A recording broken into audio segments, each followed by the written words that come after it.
Hey guys, this is Mrs. Vitella and welcome to my classroom. Today we're going to be learning about classifying rational numbers. And you're probably thinking, I don't even know what that means, but you actually know a lot. First off, let's talk about classifying. Classifying just means putting things in groups, and you do that all the time. If you think about your pets, I have 3 dogs and 3 cats. That's a lot of pets. But I could put my pets, or you could put your pets, we could put our pets in categories. So a category might be pets that have fur. Another category might be pets that have feathers. If you had any birds, you might have pets that have scales. So, like if you had fish, maybe. So that is, but they're all pets, but they're in different categories. You could put yourself in a lot of categories. You could say that you're a girl or a boy. You could say that you are a son or a daughter. You could say that you are a grandson or a granddaughter, and some of you might already be uncles and aunts. You could be best friends. You could be and are my student. So those are different categories, but you're still you. And so that's categories. And so we're going to put rational numbers in categories. Now, rational numbers sounds really fancy, but you actually already know all of the rational numbers. Rational numbers are all the counting numbers, all the negative numbers, most of the fractions that you know, and decimals that you know, those are all just rational numbers. And so we're going to put them into categories.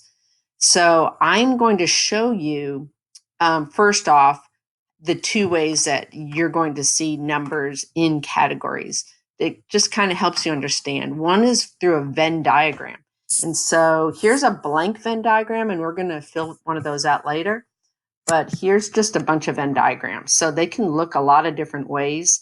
The big one here, you can see it's a circle inside of a rectangle, and then we have circles inside of circles. And I could scroll down and you could see all of the different numbers. In fact, these are specific for rational numbers. If you look right here in this green box, these are all of the rational numbers.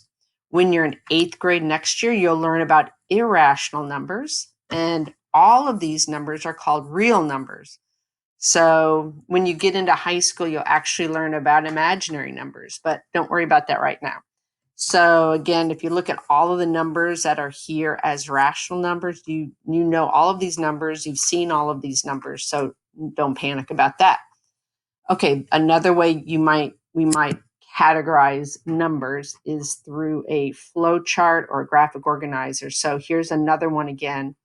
The big one that you can see in front of me is real numbers. And again, there's the irrational numbers over to the right. One irrational number you've heard of and might be familiar with is pi, 3.14, yada, yada, yada, yada, goes on and on and on and on, which is why it's an irrational number.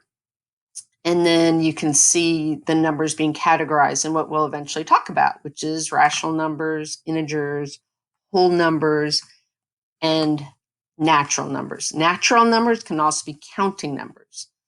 All right, so that's pretty much what we're going to be doing in this lesson. Okay, so I'm going to take myself off this screen, and we're going to actually do a graphic organizer or a Venn diagram just to help you understand how these work. Because if you've never done one before, they can be kind of confusing. But once you're shown, it's not that bad. So let me just take me out of here.